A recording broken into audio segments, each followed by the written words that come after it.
அவர் ரொம்ப கடும் கோபமாயிட்டார். யுகபாரதியெல்லாம் யோசனை தான் அவர் கேட்டார், எப்படியாவது கேஸ் போட முடியுமா நம்ம வெற்றிமாறன் மேலே அப்படின்னு.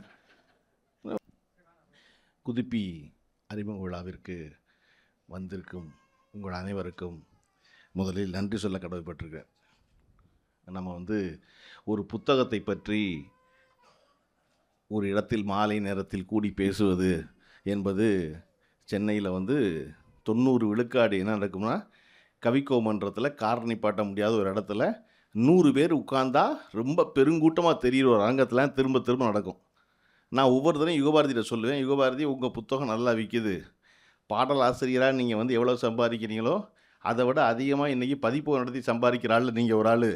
அதனால் நீங்களும் கவிக்கோ மன்றத்தில் போய் நம்ம முஸ்தபா அண்ணன் கொடுக்குறாருங்கிறக்காக அந்த அரங்கத்தில் நடத்தாதீங்க, முஸ்தபா அண்ணனுக்கு நம்ம நன்றியை வேறு வழியில் செலுத்திக்கலாம், ஒரு பெரிய இடத்துல நடத்துங்க அப்படி சொல்லுவார். இல்லை அதெல்லாம் நடத்தலாம் தான், நம்மளுக்கு வருவாங்க, இருந்தாலும் வராமல் போயிட்டா அப்படிம்பார். அவருக்கு ஒவ்வொரு புத்தக வெளியீட்டுலாம் சந்தேகம் இருக்கும், இது 150 பேர் மேலே வரமாட்டாங்க அப்படின்னு. அப்போ இந்த விழாவை நடத்தணும்னு சொல்லும்போது காமுத்துறைக்கு குதிப்பினுடைய நூலாசிரியருக்கு ஒரு பெரிய ஆதங்கம் இருந்துச்சு. என்ன அப்படின்னா, இது முதல்ல வெளிவரும் பொழுது அதை நடத்த முடியலன்னு. நான் சொன்னேன், நீங்கள் அது எல்லா கேஸையும் யாராவது ஒருத்தன் கிடச்சவன்ட்டு எழுதுகிற மாதிரி பப்ளிஷர்கிட்டே எழுதாதீங்க. உங்கள் புத்தகம் வெளிவந்தது கொரோனா காலத்தில், சும்மாவே ஆள் கூடாமல் இருந்த நேரத்தில் கொரோனா காலத்தில் எப்படி கூட்டி நடத்தியிருக்க முடியும் அப்படின்னு நினச்சிக்கிட்டீங்க. நான் எப்பொழுதும் வாழ்க்கையை அப்படி தான் அணுகுவேன். என்னென்னா, ஜி நாகராஜன் சொன்ன மாதிரி மனிதன் மகத்தான சல்லிப்பயல் தான். அவனை நீங்கள் குறைகாண ஆரம்பிச்சிங்கன்னா வாழ்க்கை பூரா பயங்கரமாக போர் அடிச்சிடும். அதனால் அவங்ககிட்ட ஒரு நல்ல அம்சம் இருக்கும், சரி அதை எடுத்துக்க வேண்டியதான் அப்படின்னு நினச்சி அதை ஒட்டி போனோம்னா ரொம்ப பாசிட்டிவாக இருக்கும்னு நான் சொல்லிட்டே இருப்பேன்.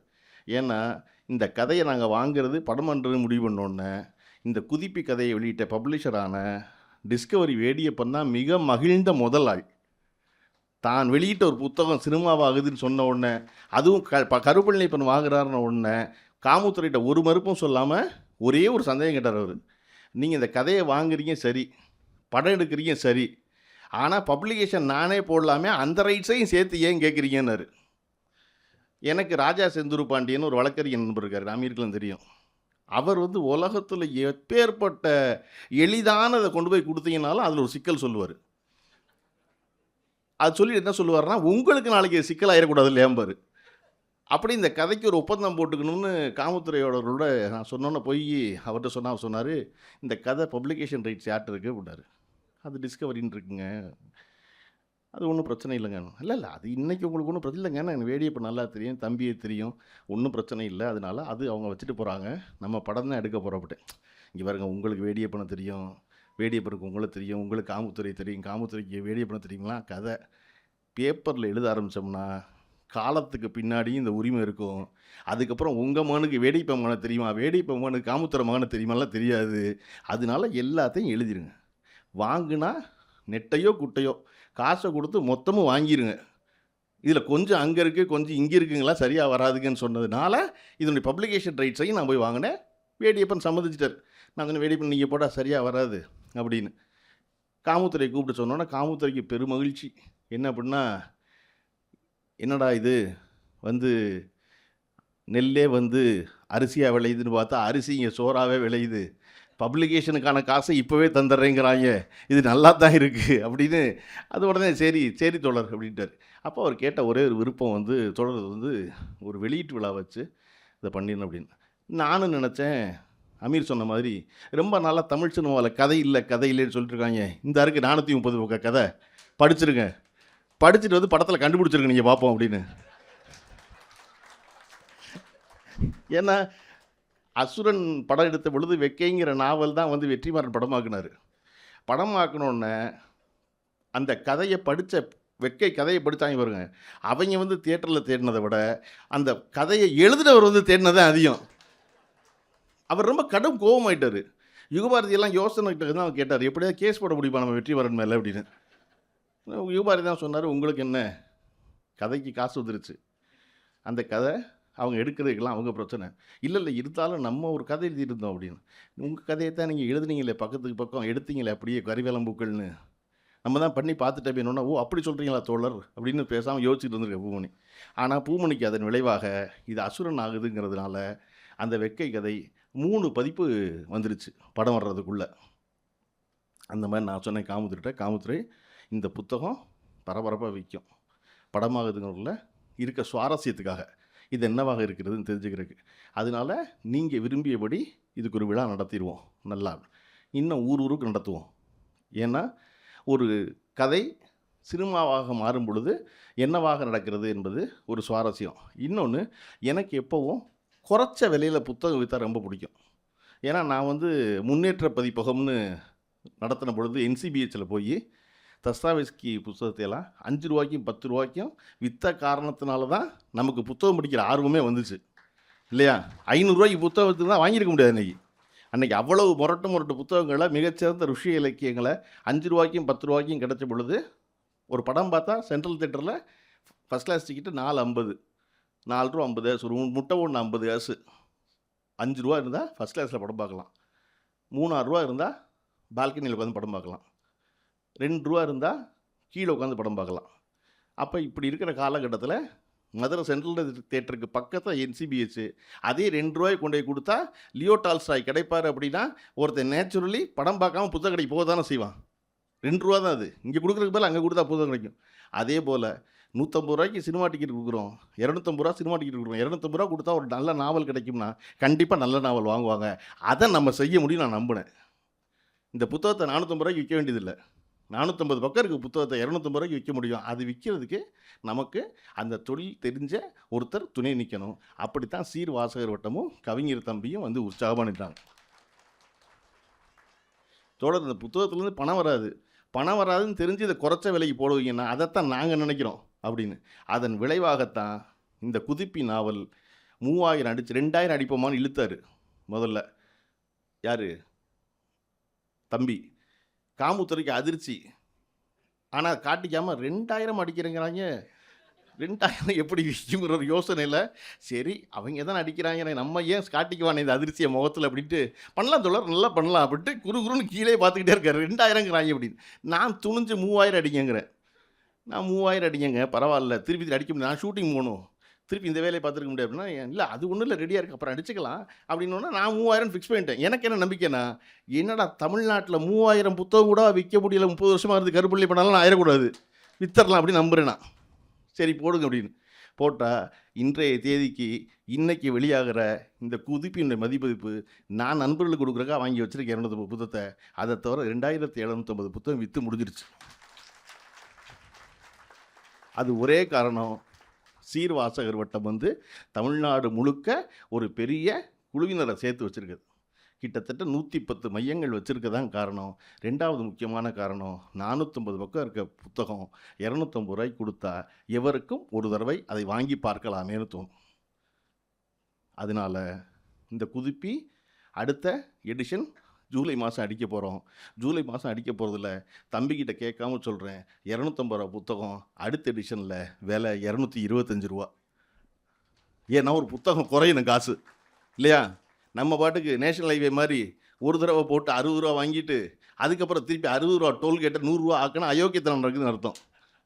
ஏன்னா போட போய் 60 ரூபா தான் வாங்கினீங்க, அப்புறம் மெயின்டெனன்ஸ் பண்ணால் 30 ரூபா தானே வாங்கணும், அதுக்கடுத்து 5 வருஷம் கழிச்சு 15 ரூபா தான் வாங்கணும், திருப்பி அந்த காசை கூட்டி வாங்குவீங்கன்னா கொள்ளையடிக்கிறீங்கன்னு அர்த்தம். அந்த மாதிரி ஒரு புத்தகம் தொடர்ந்து குறைச்சி வைக்கணும். இந்த புத்தகம் படமாக போகும் பொழுது அப்படின்னு போகும்போது எனக்கு வந்து யாரிடமும் போய் கேட்க வேண்டாம்னு நினச்சேன். ஏன் கேட்க வேண்டாம்னு நினச்சேன் அப்படின்னா, அமீர் அவர்கள் சொன்னது போல் இந்த படம் என்ன யார் கேட்கணும்னா பெரிய ஹீரோக்கள்கிட்ட, எவர் வீட்டில் நிற்க வேணாம். எனக்கு இந்த படத்தை எடுக்கிறதுக்கு எனக்கு மிகச்சிறந்த நண்பர்கள் 3 பேர் இந்த அரங்கத்தில் இருக்கவங்க. என் பேரை எங்கேயும் சொல்லாத, வேண்டாம் நான் பணம் தந்துடுறேன், நீ உன் பேரை போடு, நீ பொறுப்பு. அது என்னென்னா 2 இருக்குதுல, ஒன்று என் மேல் கொண்ட அன்பு, 2வது இது முழு பொறுப்பு உன் பொறுப்பு, நீ வச்சுக்க பணத்தை, நீ எடு, நீ வியாபாரம் பண்ணு, பணம் வந்ததுக்கப்புறம் அந்த பணத்தை வச்சு மறுபடியும் படம் எடு. நான் வந்து தம்பிகிட்ட சொன்ன மாதிரி புத்தகம் போடுவோம், மறுபடியும் புத்தகம் போடுவோம் சொன்ன மாதிரி பணம் தர்றேன், படம் எடு, மறுபடியும் படம் சொல்கிற நண்பர்கள் இருக்கார்கள்ல, அவர்களை நான் இத்தனை ஆண்டு கால இடைவேளைக்கு பிறகு சம்பாதிச்சேன். சார் நீங்கள் ஒன்று சொல்லிக்கிட்டே இருக்கீங்க, ஒவ்வொரு தடவையும் அரசியல் பேசுகிறீங்க, இலக்கியம் பேசுகிறீங்க, எதாவது பேசுகிறீங்க, ஆனால் சினிமா பேசுனா உங்கள் கண்ணு மின்னுது. உங்களுக்குள்ளே அந்த டேரக்டர் தான் கடைசியில் இருந்துகிட்டே இருக்கான். அதனால நீங்கள் படம் எடுத்திருக்கேன்னு சொன்ன அந்த 3 நண்பர்கள் இருக்காங்கல்ல, அவர்களை நான் பெற்றேன் என்பதை என் வாழ்க்கையோட பெரிய வெற்றி. யாருமே எதை வேணாலும் தருவாங்க, பணம் தருவாங்களா? யாராவது பணம் தர மாட்டாங்க யாருமே. எல்லாம் என்ன செய்வாங்க? வாழ்த்துவாங்க. நீங்கள் வாழ்க்கை நல்லா வந்துடணும்னு சொல்லுவாங்க. கையிலேருந்து பணம் எடுத்து கொடுக்க மாட்டாங்க. உங்களை பெற்றவர்கள் கொடுப்பாங்க. எத்தனை தடவை கொடுப்பாங்க? ஒரு தடவை கொடுப்பாங்க. எப்பொழுதும் நீங்கள் பார்த்தீங்கன்னா வியாபார குடும்பங்களில் பிள்ளைக்கு பணம் கொடுப்பாங்க. புள்ள தோற்று போயிட்டா என்ன செய்வாங்க? தான் செய்கிற வியாபாரத்தில் அவனை வேலைக்காரனாக சேர்த்துக்குவாங்க, சம்பள ஆளாக சேர்த்துக்குவாங்க. எப்படி குரங்கு ஒரு கொப்பு விட்டு கொப்பு தாவும்போது கீழே விழுகும் குரங்கு, கீழே விழுந்தோன்னே மேலேருந்து தாய் குரங்கு ஆர்வமாக விழுந்த குரங்கை பார்க்கும். நீங்கள் குரங்கு எப்போவுமே சுவாரஸ்யம் இல்லையா? மனிதனுக்கு வாழ்நாள் பூரா உழைக்கின்ற எரும மாடை நம்ம ஒரு தடவை கூட திரும்பி பார்க்க மாட்டோம். நமக்கு ஒரு பயிர் மற்ற குரங்கை எப்போ பார்த்தாலும் திரும்பி பார்ப்போம். ஏன்னா இந்த குரங்கு இப்போ என்ன செய்ய போகுதுன்னு தெரியாது இல்லையா? அப்படி விழுத்த குரங்கை தாய் குரங்கு ஆர்வமாக பார்க்கும். ஏன் பார்க்கும்னா, அது கிளை விட்டு கிளை தாவும்போது கையில் ஒரு சின்ன சிப்பியாவது வச்சுக்கிட்டு கீழே விழுகுனது. கையில் ஒன்றுமே இல்லாமல் திறந்த கையோடு விழுந்தா விழுந்த குரங்கை தாய் குரங்கு கூட்டத்தில் சேர்த்துக்காது. ஏன்னா இவன் துப்பு கட்டவன், இவன் உன்னை பிடிக்க பற்றி கீழே விழுகலை, பிடிக்க தெரியாமல் கீழே விழுந்திருக்கான்னு. அந்த ஜீன் தான் கடைசி வரையும் தொடருது. அப்படி இருக்க காலகட்டத்தில் நான் பணம் தர்றேன், நீ பட்டுன்னு வந்த நண்பர்கள் எப்படி அமைகிறார்கள் அப்படின்னு யோசிச்சா, சங்கீதா மேடம் வேறு பேசும்போது 30 வருஷம் முன்னாடிங்கிறாங்க. அதை மட்டும் சொல்லிடக்கூடாதுன்னு நினச்சேன்னா. ஏன்னா என்னை பார்த்தா 30 வருஷம் முன்னாடி தெரியல, அவர்களை பார்த்தாலும் தெரியல. தெரியாத போது நான் அவர்களை முதல்ல சொல்லி 97 அதை வச்சு அவங்க சொல்கிறாங்க. அப்படி நான் உதவி இயக்குனராக இருந்து அதன் பிறகு இயக்குனராகி நம்மளே சொல்லிக்கணும் சொன்னாங்க இல்லையா? என்னுடைய இயக்குனர்கிட்டருந்து நான் உதவி இயக்குனராக இல்லைங்க, நான் போகிறேங்க, படம் பண்ண போகிறேன் அப்படின்னு சொன்ன பொழுது என்னுடைய இயக்குனர் 3 பேர்கிட்ட நான் வேலை பார்த்தேன். இயக்குனர் பார்த்திபன், இயக்குனர் தரணி, இயக்குனர் எழில். எழிலும் தரணியும் முடிவு பண்ணிட்டாங்க, சரி சொல்ல கேட்க மாட்டான்ட்டு.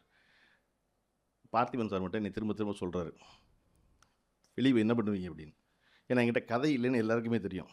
ஆனால் நான் டேரக்டர் ஆவேங்கிறேன். நான் என்ன நம்புகிறேன், டேரக்டருக்கும் கதைக்கும் சம்மந்தம் இல்லைன்னு நினைக்கிறேன். டைரக்ஷன் வேறு, கதை வேறு அப்படின்னு ரெண்டையும் போட்டு குழப்பிக்கக்கூடாது. இது ஒரு கதையை திரையில் சொல்லுவதுதான் டைரக்ஷனு, அதனால கதை அப்புறம் பார்த்துக்கலாம் அப்படின்னு. இப்போவுமே நான் மகிழ்கிறது எதுக்குன்னா, இருக்கிற எல்லா இயக்குநர்களும் கதை சொல்கிறவர் எல்லாருக்கும் சொல்கிறேன், ஆர்வம் சொல்கிறேன். சுப்பிரமணிய சிவா சொன்ன மாதிரி 4ஓ 5ஓ தான் கதாசிரியர்களிடம் கதை வாங்கியிருக்கிறோம். மற்ற எல்லாமே சினிமாவில் கதாசிரியரை கூட்டி கொண்டு வசனம் எழுத வைக்கிறோம். வசனம் எழுத வராதனால தானே அவன் கதை எழுத போயிருக்கான். வசனம் எழுத வந்தால் அவன் கதை எழுத போகிறான், அவன் நாவலுக்கு போகிறான். இந்த கதையில் ஆமுத்திரைவன் எழுதுகிறாரு, ஓடோடி வந்த காற்று தன்னை ஆசுவாசப்படுத்தி கொண்டு அமைதியாகி அவனை தழுவி கொண்டதுன்னு. புயல் மாதிரி அடிச்சுக்கிட்டு இருச்சான் காற்று, ரொம்ப தூரம் ஓடி வந்துட்டமேங்கிறக்காக மெதுவாக நின்று அவனை தழுவுது தென்றலாகி. ஓடோடி வந்த காற்று தன்னை ஆசுவாசப்படுத்தி கொண்டு அவனை தழுவியதுன்னு. இதை ஒரு நாள் எடுக்கவே முடியாது, இதை சினிமாவில் எடுக்கவே முடியாது. முதல் பக்கமே என்ன ஆரம்பிக்கும்னா, கையை வச்சு குவார்டர் பாட்டில் திருகிறான், திறக்க வரல, திறந்த உடனே வாடி வாசலிலிருந்து கிளம்பிய காளையாய் நாசி மூக்கில் ஏறியது அப்படின்னு. இது எப்படி எடுக்கிறது? நல்லா இருக்குது படிக்கிறதுக்கு. பாட்டில் திறந்தா வாடை வருது, வாடி வாசல்லேருந்து காளை போல் சீறி வந்தது எப்படி எழுதுறது? காமுத்துறை டைரக்டரானா இதை எடுக்க முயற்சி பண்ணுவார். அதனால தான் கதா செய்ய போகிறோம் டைரக்டர் ஆகி தோக்குறாங்க. டைரக்டருக்கு ஒருத்தர் முதல்ல என்ன செய்வார்னா அதை எடிட் பண்ணிடுவார், இது வராது படத்தில், இது வேண்டாம் அப்படின்னு. நாங்கள் டிஸ்கஷனில் உட்காந்துருக்கும் போது காமுத்துறை இப்படி யோசிச்சுக்கிட்டே இருப்பார். நாங்கள் பண்ண தப்பு அவர் டிஸ்கஷன் கூப்பிட்டுறக்கூடாது, ஓகேவா? நமக்கு என்ன தேனியில் இருக்காரு, அடுத்த வீதியில் உட்காந்துருக்காரு, நம்ம இங்கே உட்காந்து கதை பேசிக்கிட்டு இருக்கோம் அப்படின்னு. அவர் இப்படி குறுகுறுன்னு பார்த்துட்டு டிஸ்கஷன் முடிஞ்சு மத்தியான நேரத்தில் சாப்பிட்ற கிளம்புவோம்ல, அசிஸ்டன்ஸ்லாம் வெளியே போனோன்னே மெதுவாக என்கிட்ட, ஏன் தோழர் இதெல்லாம் இல்லையே தோழர் கதையில் நான் அதனை சரி அப்படிம்பேன். நான் அவனொன்னே அதெல்லாம் இங்கே வச்சு அப்படிப்பேன், இல்லை அதை பார்த்துக்குங்க அப்படின்னாரு. ஏன்னா அவர் எவ்வளவு நல்லவர்னா, காளி வெங்கட்டுடைய அந்த போசிங் இல்லை நினைக்கிறேன், ஒரு இட்லி சட்டி உள்ள இட்லியை வச்சுட்டு சின்னதாக இருக்குது, அதை எடுத்துகிட்டு டைட்டில் என்ன கேட்டால் குக்கர் நான் சொல்கிறேன். இப்படி யோசிச்சுட்டு காமுத்துறை, ஏன் தோழர் இட்லி சட்டியை வச்சுட்டு குக்கருக்கிறமே தப்பாக இருக்காதா அப்படின்னாரு. நான் சொன்னேன், இந்த ஆள் ஏன் தேனியை விட்டு தாண்டவே இல்லைன்னு எனக்கு அப்போ தான் புரிஞ்சிச்சு. என்ன சொல்கிறீங்கன்னு. அதை விட ஹைலைட், நாங்கள் ஒரு வீடு பார்த்தோம் ரொம்ப நல்லா இருக்குன்னு. அந்த வீடை ஷூட்டிங் கேளுங்கன்னு இவர் அனுப்புகிறேன். நான் ஏன் பண்ண வேலை இவர் அனுப்பிச்சிடக்கூடாது. இவர் போய் பார்த்துட்டு வந்துட்டு, நான் அவங்கள காலி பண்ண சொல்லுங்கங்கிறேன் வீட்டை விட்டு. காலி பண்ணி சொல்லுங்கள், 2 மாதம் வாடகை கொடுத்துருவோம், நமக்கு ஷூட் பண்ணணும் அப்படின்னா இவர் பேச்சுவார்த்தை நடத்தி வந்துட்டு போகிறாரு. ஒரு ஒரு 10 நாள் கழிச்சு மெது வாங்கிட்டு வந்து, அவங்க வந்து வீட்டில் இருக்காங்க, இருக்கவங்கள காலி பண்ண சொன்னால் தப்பாக இருக்காதா தொடர்ந்தார். சரி என்ன செய்வோம்னு, அவங்க அப்படியே இருக்கட்டும், நம்ம எடுத்துக்குவோம் அப்படின்னாரு. அவங்க இருக்கட்டும்னா அப்படின்னு அது வீடே 20க்கு 20. அந்த வீட்டுக்குள்ளே பீரோ இருக்குது, எல்லாம் இருக்குது, அழுக்கு மூட்டை இருக்குது, அந்த அம்மா உட்காந்துருக்கு, ஒரு சோஃபா கிடக்கு, எல்லாம் கிடக்கு. அவங்கெல்லாம் வெளியே வந்துடுவாங்களாம். உள்ளே கொண்டு போய் காலி விக்கெட் சங்கீதா எல்லாரையும் வச்சு படம் எடுத்துடணுமா. நான் சொன்னேன், கேமரா எங்கே வைக்கிறது காமுத்துறைன்னு. ஓ அது வைக்கணுமோ அப்படின்னாரு. அவ்வளோதான் காமுத்துறைக்கு தெரியும். காமுத்துறைக்கு வந்து என்னென்னா, நான் வந்து மாறி மாறி இந்த வேலைகளை பார்க்கும் பொழுது மெதுவாக இல்லை நான் சொல்கிறேன், அது வராதுன்னு தெரியும் எனக்கு, இருந்தாலும் சொல்கிறேன்னு ஆரம்பிப்பார். அப்படி இந்த படத்தை பேசி எல்லா வேலையும் டைரக்டரை போய்க்குவோம். என்கிட்ட கதை இல்லை அப்படின்னு என்னுடைய இயக்குநருக்கு தெரிஞ்ச பொழுது, பார்த்திபன் அவர்கள் மட்டும் என்ன சொன்னாங்க, உங்கள்கிட்ட கதை இல்லையே, நீ வெளியே போய் என்ன செய்வ? இல்லை நான் வெளியே போகிறேன், போனால் தான் எனக்கு படம் கிடைக்கும். அவங்க சொன்னார், அதுவரை இங்கே இங்கே இருந்து மாதம் நான் பணம் தர்றேன், நீ போய் ட்ரை பண்ணு வெளியே, கிடைக்கிட்ட படம் கிடைக்க போகக்கூடாது. நான் விட மாட்டேங்கிறார் யோசிச்சு. நான் சொன்னேன், சார் நீங்கள் எல்லா இடத்துக்கும் என்னை கூப்பிட்டு போகிறீங்க, எல்லா இடத்துலையும் கூப்பிட்டு போய் என்னை என்னன்னு சொல்லுவீங்க அப்படி கேட்டு. கருப்பள்ளி பெண்ணு சொல்லுவேன். கருப்பள்ளி பெண் யாருன்னு சொல்லுவீங்க, என் ஆக்சிடென்ட்னு சொல்லுவீங்க. உள்ளே இப்படி கூப்பிட்டு போவார். எனக்கு சிவாஜி கணேசனில் தொடங்கி ரஜினிகாந்த் வீடு வரைக்கும் எல்லா இடத்துக்கும் அழைத்து கொண்டு சென்றவர் அவர் தான். எல்லா இடத்துக்கு போனோன்னே இது கருப்பள்ளி பெண் என்னோட அசிஸ்டன்ட் பாரு அப்படின்னு பேசியிருக்கேன். இப்படி கருப்பள்ளி பெண் அசிஸ்டன்ட் நான் சொல்லுவேன் அப்படின்னாரு. யார் சார் என்னை டேரக்டர்னு சொல்லுவான்னு என்னை ஒருத்தர் சொல்லணும்ல, கருப்பள்ளி பெண் டேரக்டர்னு சொல்லணும். யார் சார் சொல்லுவா அப்படின்னாரு. யார் சொல்லுவா அப்படின்னாரு அவர். நான் தான் சார் சொல்லுவேன் அப்படி எந்திரிச்சு, நான் கருப்பள்ளி பெண் சார் டேரக்டர் சார்னு. அவர் உட்கார்ந்துருந்தவர் பார்த்துட்டு, வாழ்த்துக்கள் போயிட்டு வாங்கன்னாரு. அப்படி வெளியே வந்ததுனால தான் நான் டைரக்டர் ஆனேன். நான் எப்பொழுதும் இந்த குரங்கு கதை சொன்னேன் இல்லையா, அந்த குரங்கு கதைலாம் ஏன் உங்களுக்கு சுவாரஸ்யமாக, குரங்கில் 2 வகை தான். ஒன்று இங்கேருந்து இங்கே தொங்கி பற்றி இதை விடும் இந்த கொப்பை. இன்னொரு குரங்கு என்ன செய்யும்னா, இங்கேருந்து தவ்வி இதை விட்டு போய் பற்றும். பற்றி விடுதல் ஒன்று, விட்டு பற்றுதல் ஒன்று. நமக்கு வாழ்க்கை எது சுவாரஸ்யமானது?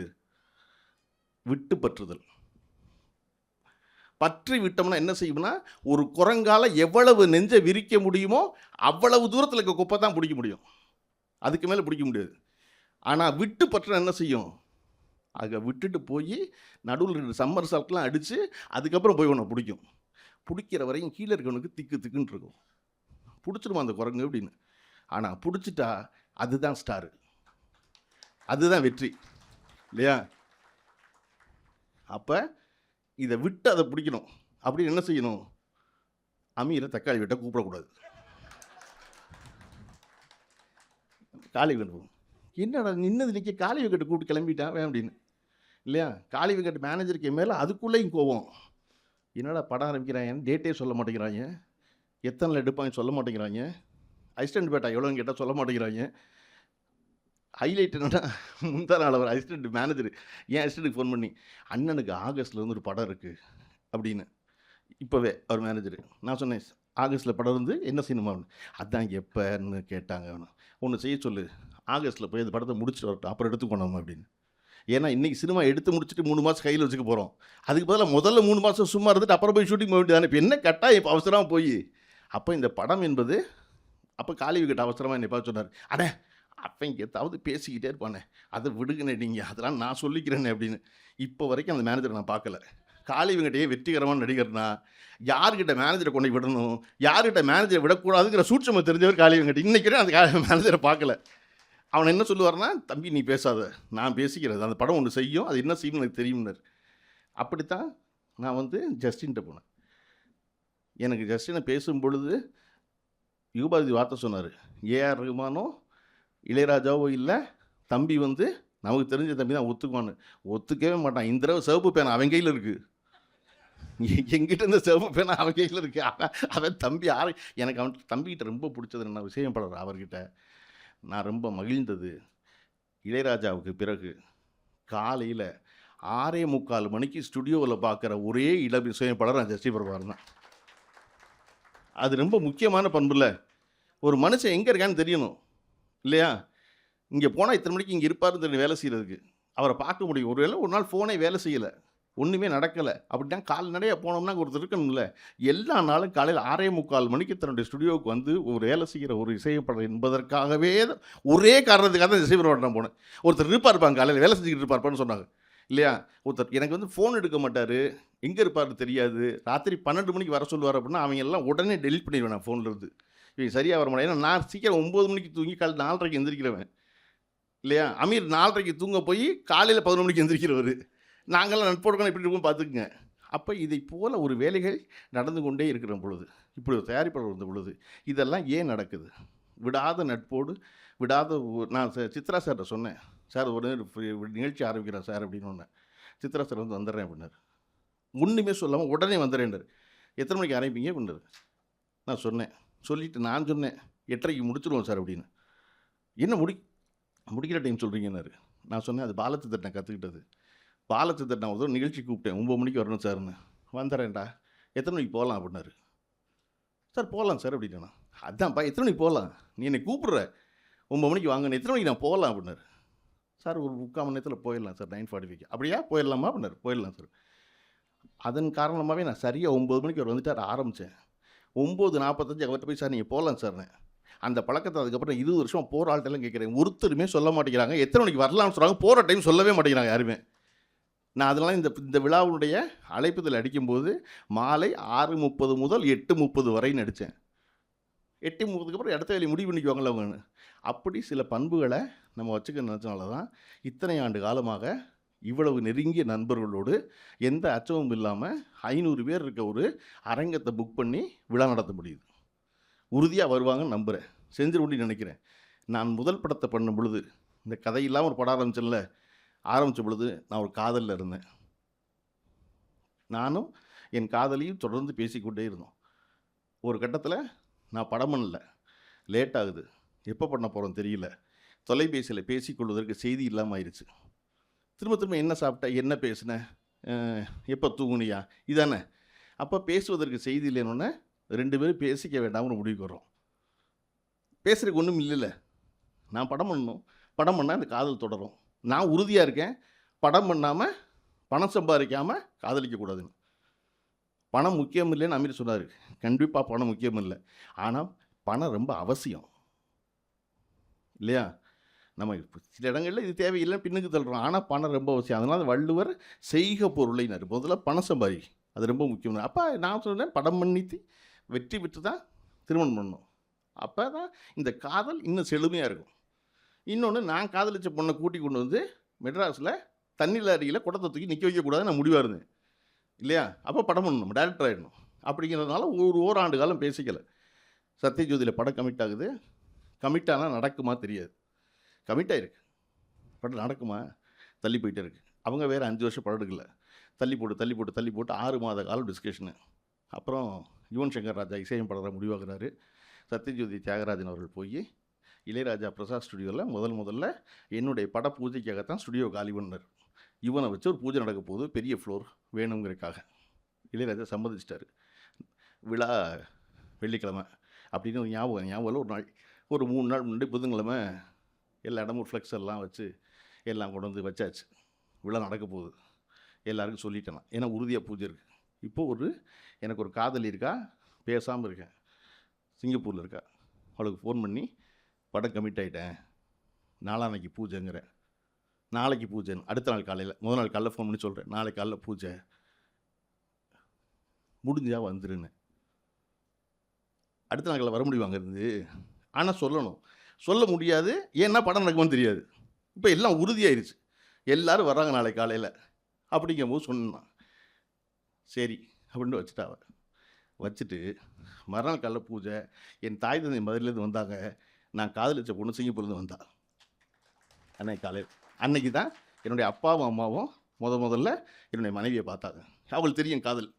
அவங்க ஒரு குழப்பத்தில் இருக்காங்க, என்னடா ஒரு ப்ராஜெக்ட் வச்சுருந்தான் டைரக்ஷன், இப்போ அடுத்து இந்த ப்ராஜெக்டை வேறு வச்சுருக்கானே அப்படின்னு. அப்படி ஒரு 20 ஆண்டு காலத்துக்கு முன்னாடி நிகழ்ந்தது போலவே இந்த விழாவையும் நடத்துகிறதா வேண்டாமான்னு குழப்பத்தில் வச்சுருந்து 3 நாள் முன்னாடி குழப்பமாக ரைட்டு கன்ஃபார்மாக வச்சுருவோன்னு 7 நாள் முன்னாடி முடிவு பண்ணுறோம், எனக்கு ஷூட்டிங் போகணும் அப்படின்னு. நான் அப்போ தான் என் மனைவிட்ட சொன்னேன், படம் பண்ண போகிறேன், இந்த படத்துடைய விழா வந்து நடக்குது, இப்போ என் பிள்ளைய சிங்கப்பூரில் படிக்குது, அதனால மனைவி கூட இருக்காங்க. சொன்ன உடனே 1 வார காலகட்டத்தில் எல்லாத்தையும் சரி பண்ணி 20 ஆண்டு காலத்துக்கு முன்னாடி இருந்த காதல் போலவே காதலோட என் மனைவி இன்னைக்கு வந்து சேர்றாள்ல, அதுதான் அந்த 20 ஆண்டு காலம் தொடர்ந்து இருப்பது. அப்போ நமக்கு அன்னைக்கு இருந்த அமீர் இன்னைக்கு அதே போல் இருக்கிறார். அன்னைக்கு இருந்த காதலி இன்னைக்கும் அந்த காதலோடு இருக்கிறதுனால தான் இருக்க முடியுது. ஒருவேளை முழு நேரம் மனைவியாக இருந்தால் என்னை இடுப்புலேயே இடிச்சிருப்பா.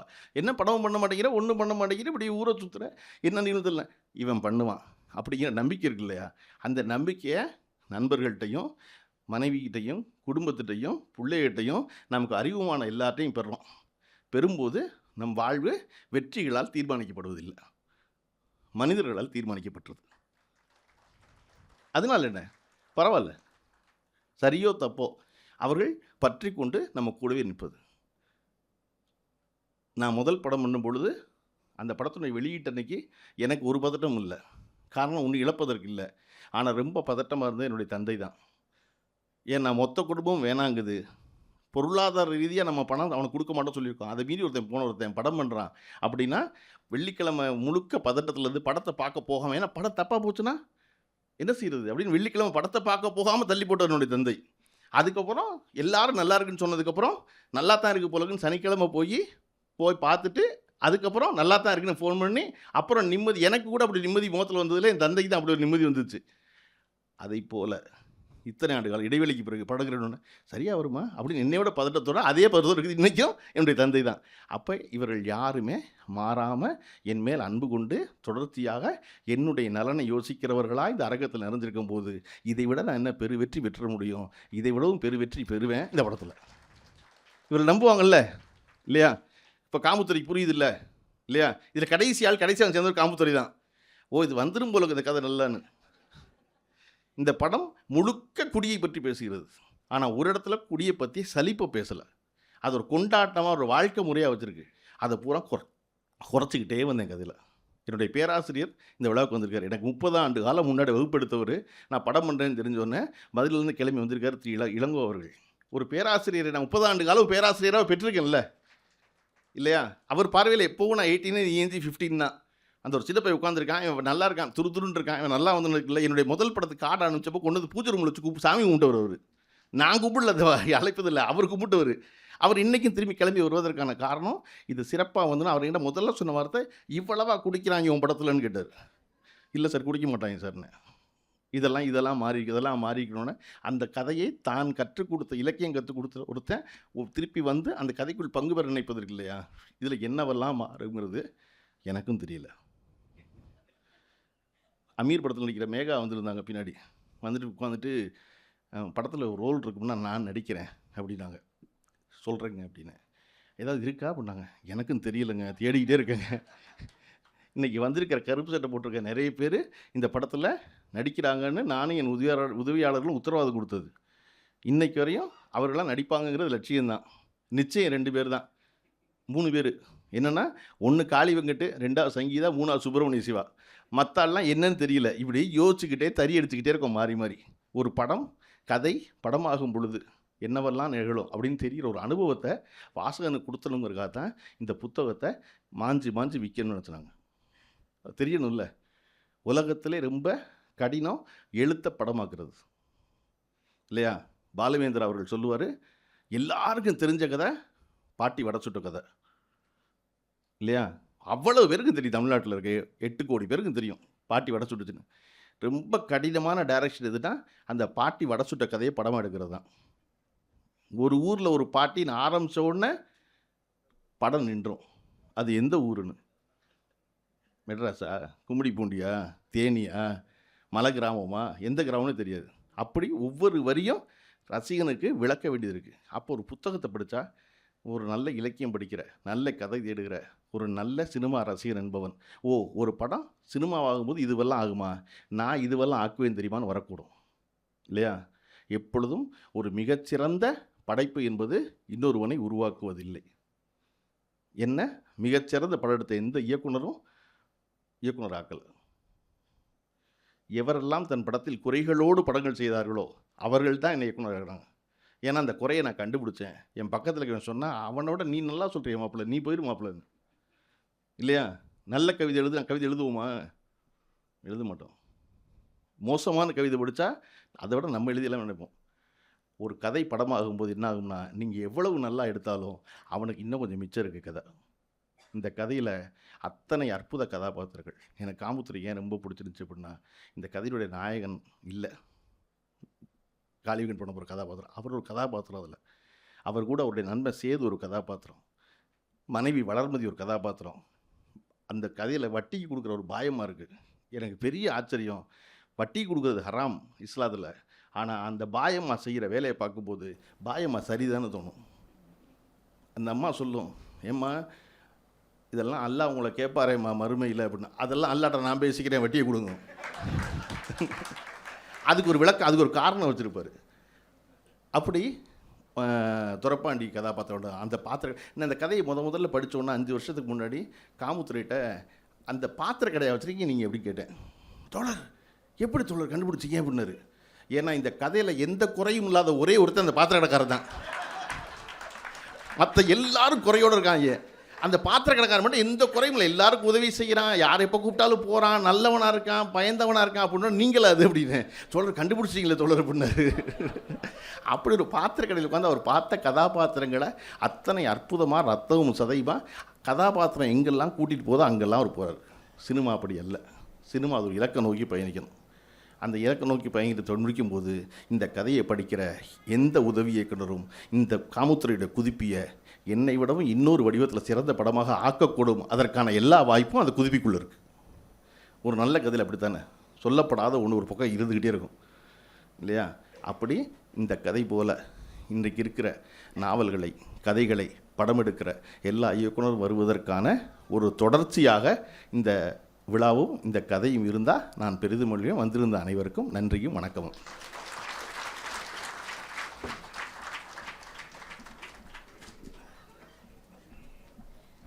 இந்த விழா ரொம்ப ஒரு மரபு சார்ந்த விழாவாக இல்லாமல், பொன்னாடை போர்த்தாமல், புத்தகம் கொடுக்காமல், பரிசு கொடுக்காமல் நடத்தின்னு நினச்சோம்.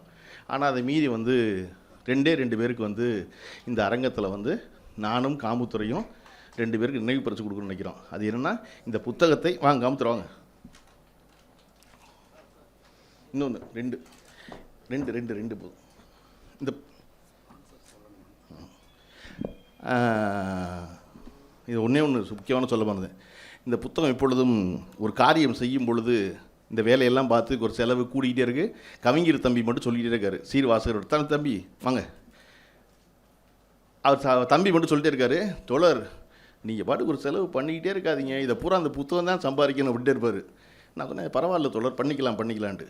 இது ஒரு சமையல் சம்மந்தமான ஒரு புத்தகம், சமையல் சம்மந்தமாக பழகுறாங்கன்னு நம்ம அரசு நடராஜன் கம்பெனியிலேருந்து ஆள் கிளம்பி நீங்கள் இப்படி ஒரு விழா நடக்குதாமே, அந்த விழாவுடைய செலவை நாங்கள் ஏற்றுக்கிற ஒரு பகுதியேன்னு அவர்களாக முன்வந்த கடை என்ன இருக்குல்ல, அந்த இடத்துல நினச்சி தம்பிகிட்ட நான் சொன்னேன், தம்பி நம்ம ஒரு வேலை ஒழுங்காக செஞ்சு ஆரம்பித்தோம்னா எல்லோரும் சேருவார்கள். அது நம்ம போய் தேடவே வேணாம். ஒரு திருக்குறள் இருக்கும், குடி செய்வல் ஒருவருக்கு தெய்வம் மடிதற்று தான் முந்திரும்னு. ஒருத்தங்க தன் குடி நல்லா இருக்கணும்னு ஒரு வேலை செஞ்சான்னா அவனுக்கு தெய்வம் தன்னுடைய சோம்பலை விட்டு உதவி செய்யுமா. அப்படி நாங்கள் போய் கேட்காம அவர்களாக செய்வதற்கில்ல, அதை போல் அத்தனை கரங்கள் நீளும் எப்பொழுதுமே சரியான காரியம் செஞ்சா. இந்த புத்தகத்தை முதல் பதிப்பு வெளியிட்ட வேடியப்பன் வந்திருக்காரா, வாங்க. வேடியப்பன் டிஸ்கவரி அவருக்கும் இப்போ இந்த பதிப்பை வெளியிட்டிருக்க சீர்வாசகர் வட்டம் தம்பி அவர்களும் என்றென்றும் நன்றிக்குரியவர்கள். இவர்கள் இருவரும் இல்லாட்டினா காமுத்துரையுடைய புத்தகத்தை நான் படிக்கிற வாய்ப்பு இருந்திருக்காது. அதனால் அவர்கள் இருவருக்கும் ஒரு திருக்குறள் கொடுக்கணும்னு நினச்சேன். தாங்க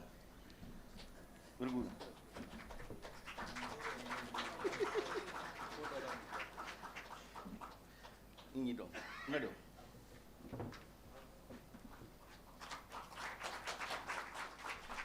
இந்த திருக்குறளும் தம்பி போட்டதான். ஊரெல்லாம் 800 ரூபாய்க்கு விற்றப்போ தம்பி அந்த புத்தகத்தை 400 ரூபாய்க்கு விற்றுக்கிட்டு இருக்காரு.